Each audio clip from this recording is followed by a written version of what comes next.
Hello everyone, I am Anikate Koul and today we'll be discussing the 26th problem from the CP-31 sheet by TLE Eliminators under the 1200 questions. We'll be moving to my CP-31 sheet and we can see that the 1200 parameter has been checked. So I'll be scrolling down to find my 26th problem and zero sum big. So let's begin. Problem statement is as follows. Baby bad way. I hope I am pronouncing the name right. First words were and zero sum big. We decided to solve the following problem. Given two integers n and k, count the number of arrays of length n such that all its elements are integers between 0 and 2 power k minus 1 inclusive. The bitwise AND of all its elements is 0. The sum of its elements is as large as possible. Now you have to give the answer, but as it can be very large, you have to output its remainder when divided by 10.9 plus 7. Now, for the input format and constraints, the first line of a test file would contain a single integer t denoting the number of test cases, and the number of test cases can go up till 10. So then for each test case, you would have a single line containing two integers n and k. N would be denoting the size of your resulting array, and k would be describing a range because elements can be from 0 to 2 power k minus 1. Now n goes till 10 power 5 and k goes till 20. Right. Now for each case, you are asked to print the number of ways you can form such an array which follows all these conditions, and you have to print its remainder when divided by 10.9 plus 7. So as we have read the problem statement, we can discuss. So for every test case, you would have two values n and k, and both of them would be integers. Right. Now, what we are asked is to create an array of size n. Right. So this is an array of size n, and all its elements can lie between 0 and 2 power k minus 1. Right. So basically, you have to create elements which are k bit. You have to create k bit elements, and obviously if the element has k bits in binary, so then its range in decimal would be 0 to 2 power k minus 1. Right. Now it should follow some conditions. First of all was this, that the range of every element should be between 0 to 2 power k minus 1. The second condition is that, let's say my array is a, so let's calculate this value val equals a1 and a2 and a3 so on till and an, where this is my bitwise AND operator. I hope you're aware of what is bitwise AND, but if you're not, let's discuss it. So let's say you have two binary numbers. We discuss binary because even if you have decimal numbers, when the computer is calculating the bitwise AND, it converts them into binary numbers because it is stored in the form of binary in the memory, and then it is easier to calculate their bitwise AND, bitwise OR. So let's say you want to calculate bitwise AND of 5 and 3. So 5 would be 1, 0, 1. I'm writing in 3 bits because that is the max it goes. So, and 3 is 0, 1, 1. So if I take a bitwise AND, the bitwise AND, what happens is, if the ith bit is same, then let's say it is 1 and 1, so it becomes 1. If they are different, anyways it is 0. So bitwise AND, you can make a table that if it is 0, 0, then it would be 0, 0, 1 would be 0, 1, 0 would be 0, and 1, 1 would be 1. So this is basically the bitwise AND, right? So my answer would be 1. Similarly, you would perform the bitwise AND for all the values in your array, and the resulting value val is some value. Okay. Now this val should be equal to 0 for our array that we make. Right. So this is one of the other condition, that the bitwise AND of all the values in our array should be equal to 0. The other condition is that sigma ai goes from 0 to n. Okay, I should not use 0 because I had been using 1 based indexing. Let's change that. I equals 1 till n, sigma ai should be maximum of all the possible combinations that you can form which satisfy the condition that the values range from 0 to power k minus 1 and the bitwise AND is 0. Right. So you have to count basically the number of arrays which follow all these three conditions that I have mentioned. And now they have also said that if in some cases it can happen that this value, the number of arrays, is very big, so you have to take its mod with 10 power 9 plus 7 and output that. So this is basically a question. Now let's discuss a sample case and let's see how does that work out. So obviously this second one is too big, so I'll be taking the first one, and let's create a small one. I can just type it out. Then 2 and 2.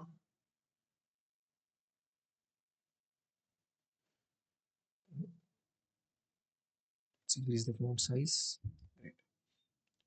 So this would be my n, this would be my k. Right. So basically I have to find the number of arrays which have a size equals to 2, right? And all values in that array should lie between 0 and 2 power 2 minus 1, that is 0 till 3. And also it should follow the condition that bitwise and of all the values should be equal to 0. Also the sum should be maximum, right? So let's first try to satisfy these two conditions. And after satisfying these two conditions, we'll obviously get to know what is the maximum possible sum that we can get. And after we know the maximum possible sum, we'll try to find out all the such arrays which have that maximum possible sum. So what we can do is I can take a 3 and a 0. So if I take a 3 and a 0, this is my array actually. So I'll change the brackets so it's easier to understand. This is my array. You can see all the values lie between 0 and 3, and the bitwise AND is 3 and 0, which is equal to 0. So it follows that condition. Uh, there can be another array with a similar sum that can be 1 and 2, because 1 and 2 is also 0. Yes. And similarly, if 1 and 2 satisfies, then 2 and 1 also would satisfy, and 0 and 3 would also satisfy. Now all these have a sum of 3. So let's try to think, can we form an array which can have a sum of 4? Let's try 4 or more. So one case could be that first value is 3. Then let's try to put any other value here. So if you put 0, that is already the case covered here. But if we put a 1, then the bitwise AND becomes 1, because 3 bitwise AND with 1 is 1. So this won't satisfy a condition. 3 comma 2, the bitwise AND would become something like this, which is 2. So this would also not satisfy our condition. And 3 comma 3, so obviously the bitwise AND is 3. So this also wouldn't satisfy the condition. So let's try with 2. So if I have 2, then I need to have another 2, or I need to have a 3 to make the sum greater than 3. So here the bitwise AND would be 2, does not satisfy. This case is similar to this case. The bitwise AND is 2, does not satisfy. So I can say that there is no case where the sum can be greater than 3, satisfying those conditions that all values lie between 0 and 3, and the bitwise AND of the values is 0. So obviously, the maximum sum that we can achieve is 3. Therefore, all the possible arrays are these itself. And you can check for yourself that no other possible arrays which follow all the 3 conditions can be formed.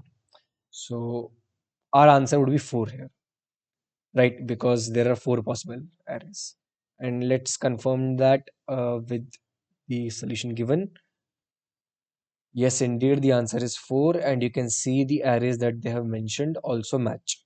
So that is great news. Now let's discuss the expiry time complexity. Now, the first thing to note is that there is no bound over sum of n or sum of k. So, our time complexity would be O of t into some function of n into some function of k. Right. Now, we also know that n goes up till 2 in 10 power 5. I hope I'm remembering that correctly. No, it is actually 10 power 5. I'll change that. It is 10 power 5 and k is 20. T is 10. So if I try to run a T into N into K algorithm, that would turn out to be around 2 into 10 power 7 operations. Okay. Now let's think of something which is a bit worse. So let's try N into K square, and that would be 10 power 6 into 400, and that would be 4 into 10 power 8. Okay. And if we go a bit more worse, that is n square into k, that would result us into 10 power 10 and then 10 power 11 and 2 into 10 power 12. Right. Now, these are a few possible cases. You can obviously find many more cases, but just for a baseline, I've discussed the number of operations for these 3 such cases. Now, we also know that in 1 second on Codeforces, we can run approximately 10 power 8 elementary operations, right? So this will work. This should work until you are using very high constant factor data structures. But if you're using simple loops, then this should work to 10 power 7. This won't work, and this also won't work because this is very tight, and we don't want to run an algorithm which goes so close to the limit. So, and this will definitely not run 2 in 10 power 12. So I want something which is around this time complexity, t into n into k, or if it is even lesser, then that is even better. But this is my maximum that I can sustain while comfortably being able to run it on Codeforces in the given time limit. Right. Now, as we have discussed the expiry time complexity, let's move on to the solution. Right. Now, one of the biggest hints to these type of problems is whenever they mention operations like bitwise and or bitwise or bitwise XOR. So whenever they mention these type of operations, that gives a very big hint that you should think in terms of binary numbers and bits, not in terms of decimal numbers. So let's actually discuss what does that actually mean. That why do I need to think in the form of binary values, and how does that help us solve this problem? So let's take a case. Let's say n equals 5 and k equals to 3. Right. So these are my given values, and I want to find the number of arrays which satisfy all the three given conditions. But let's do one thing. Now, let's try to find the maximum possible sum, right? Which I can achieve while maintaining the conditions that all values should be between 0 and 2 power k minus 1, and also the bitwise and of all the numbers should be equal to 0. Let's try to find out the maximum possible sum given these two conditions, right? Now, for just a second, try to forget that this third condition existed, that bitwise and had to be 0. Let's just forget it for a few seconds. What would be a maximum sum then? It would be every value being 2 power k minus 1, right? If every value was 2 power k minus 1, then my sum would be maximum. But in this case, I'm not considering this third condition, right? We'll come back to that later. Now, in our case that we took for example, n equals 5 and k equals to 3, 2 power k minus 1 would be 2 power 3 minus 1, that is equal to 7. So I would have an array of size 5 with all the values equal to 7. Right. Now this array has the maximum possible sum given that all values should lie between 0 and 2 per k minus 1. Now here let's incorporate our other condition that the bitwise and should be 0. Now to visualize this condition, let's write all the numbers in their binary form. 7, if I represent it in 3 bits, it would be 1 1 1. So all these would be 1 1 1 1 1 1 1 1 1. Now, why do we call these operations bitwise? Is because of the following reason. If I'm taking the bitwise and, what I would be doing is I would take the 0th bit of every number and take its and. Okay. So I will take the and of 0th bit of every number. Then I would take the bitwise and of the first bit of every number, and then the second bit of every number. I'm going from right to left. Okay. So the 0th bit, the first bit, the second bit. So all of them are independent, right? The second bit of a number won't affect the first bit of that number, right? So all of them are independent. So what then I can do is, let's say the 0th bit was 0, the first bit was 1 after all the AND calculations for that bit, and the second bit was again 1. So my value would be 110 in some case, not in this case, but in some case, right? Let's try to think in a similar manner. I I want my bitwise and to be 0, right? That means I want all of my bits in my resulting answer to be 0. I want the 0th bit to be 0, first bit to be 0, second bit to be 0, so on till k minus 1th bit to be 0, right?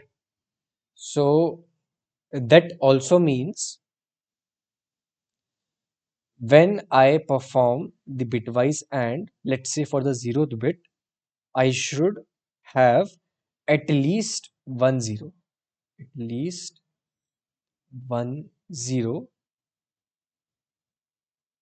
in the 0th position, right? This is the condition for having the 0th bit in the result to be equal to 0. This is my condition, right? At least 1 0 should be present in the 0th position when I see all the numbers, right? Also, if I want the first bit to be 0 in my result, then that also means there should be at least 1 0 in first position, correct? Similarly, if I want, let's say in the k minus 1th position, I want the bit to be 0 in the result. That means there should be at least 1 0 in the k minus 1th position.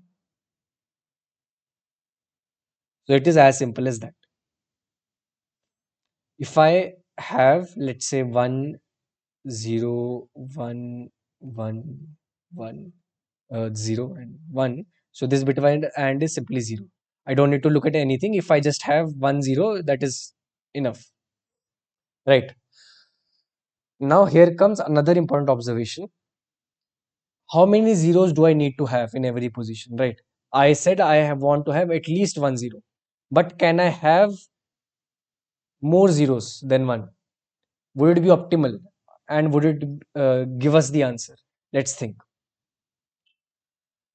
Let's say for n equals 5 and k equals to 3, my uh, array that I discussed earlier was something like this: 7 7 7 7 7, right? I make this bit 0 because for now I'm just discussing if I wanted to make the 0th bit in the result equal to 0. So I make this bit 0 and I make this bit 0, right? Let's see how does that affect our sum. Our new values would be 110 111 110 111 111. So this is 6 7 6 7 7. So my original sum was 7 into 5, that is equal to 35, and my new sum is 21 plus 12, which is equal to 33. So my sum decreases by 2. But now I have my 0th bit equal to 0, right, in my resulting AND.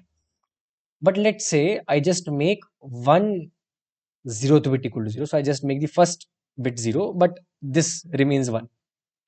So something like this. Here also, in the resulting value, the 0th bit would be 0, right? But here now the sum is equal to 34,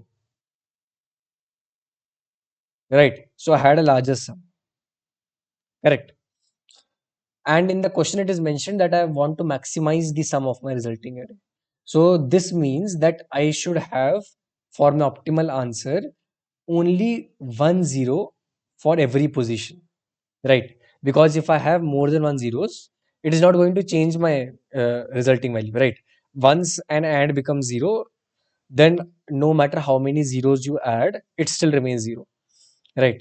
But my sum decreases. So therefore, I will have only 1 0, that is exactly 1 0 at every bit position, right? Now the thing that I discussed for the 0th position, let's generalize it for any position, right? So let's say I wanted to make the first position in the resulting answer equal to 0. So again, let's say this is 111, this is 101 111 111 111. So here I changed the original array and converted this bit to 0. Again, the sum here would be 33. You can check that for yourself. This is 7 5 7 7 7. And if you add more zeros, the resulting bit at the first position won't change, but your sum will decrease. So what I will do is basically I will try to make, I'll write it here in a better way. I will try to make 1 0 bit per position, right? And this position is basically the bit position in binary. So what does that look like if I want to visualize it? Let's say I want my total resulting AND to be 0. That means all the 3 bits, in this case n equals to 5, k equals to 3, all the 3 bits, the 0th, first and second bit should be 0. So what I can do is I can put a 0 here and 1 1, and I can put a 0 here in the middle, and I can put a 0 here, and these 3 will remain same. So now you can check the resulting bitwise AND is equal to 0 and also the sum would be maximized. This is the maximum possible sum that you can have for an array with n equals 5, k equals to 3, and the resulting n to be 0. Now we know the sum, right? We know the sum for a given n and k. But how to find the number of such arrays, right? And that is also pretty simple. That will utilize just a bit of extra combinatorics, right? Let's say you have a array of size n. That means you have n different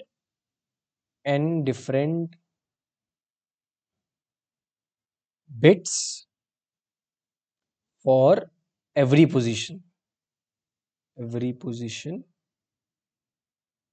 from 1 to k, right? Or as I used zero based indexing, 0 to k minus 1. For every bit position from 0 to k minus 1, I would have n different bits, right? Because I have n numbers, every number would have exactly one bit in that position, right? So what I would do is I would choose one bit, exactly one bit from these n and make it 0. That's it. Because I want to make exactly 1 0. That will maximize my sum as well as make the resulting n to be 0. So I will, for every position from 0 to k minus 1, I will choose exactly one bit from these n possible bits and make it 0. So what are the number of ways for a single bit to do that? N ways, right? Because I want to choose one out of n. There are n ways, but I have to repeat this for all the bits from 0 to k minus 1. That is for k bits. I want to repeat this.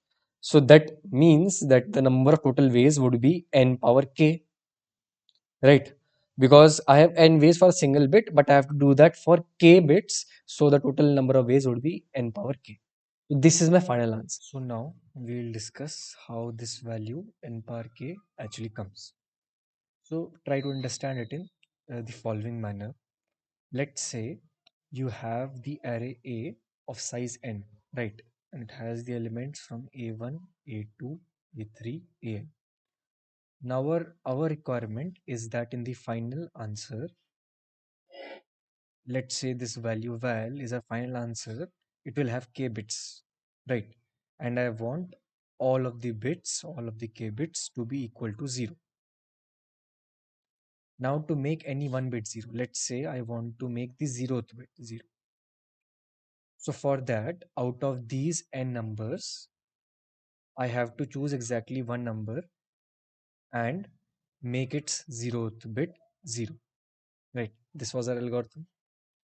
Now, the other observation is that for any number, let's say A3, what I can do is I can make the first bit 0 and I can make the fifth bit 0 and I can make the kth bit 0 or k minus 1 actually because we are doing 0 based indexing. So in this way, I can make any number of bits 0 in a given number. So it's not the case that I can make only one bit 0 per number.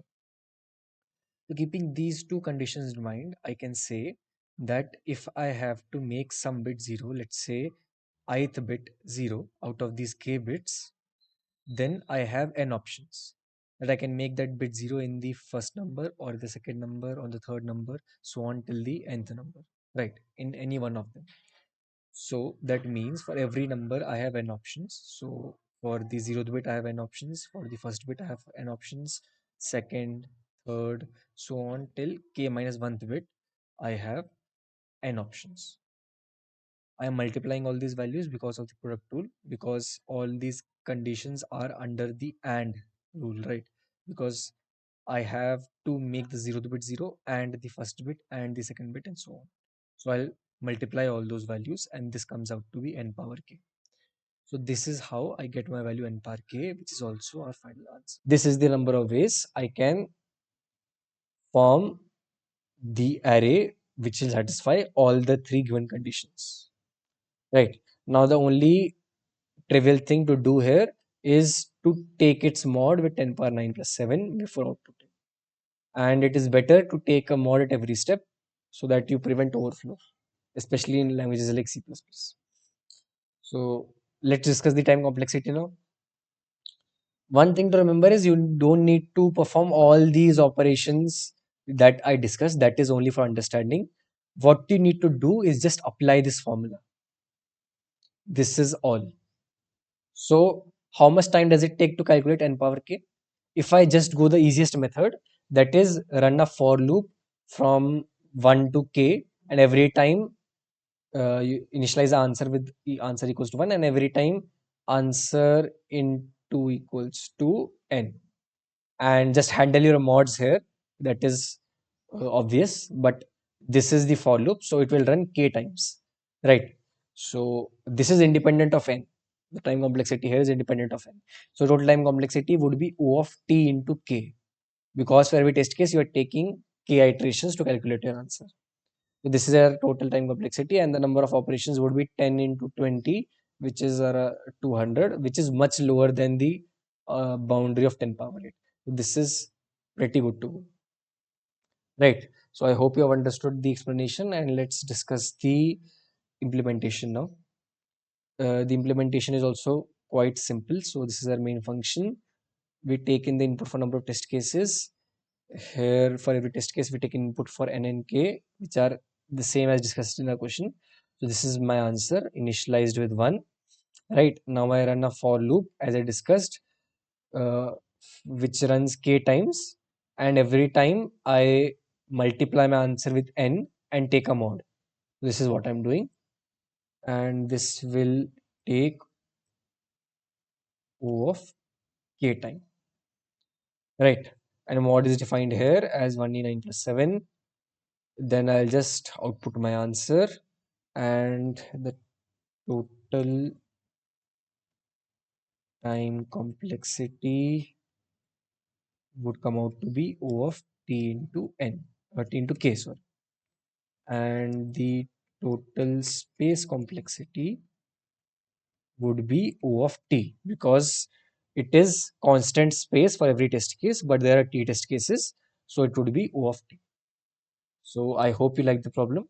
For the ending remarks, I would like to say that these type of problems are very essential to practice, because this concept of using uh, binary format calculation, so taking a bitwise and trying to find out how bitwise and works with a binary representation, and also using a bit of combinatorics, this pattern is quite common on Codeforces, and it usually helps to build your intuition and also your math based logic. So this is a very good problem regarding that. So I hope you like the problem. Thank you.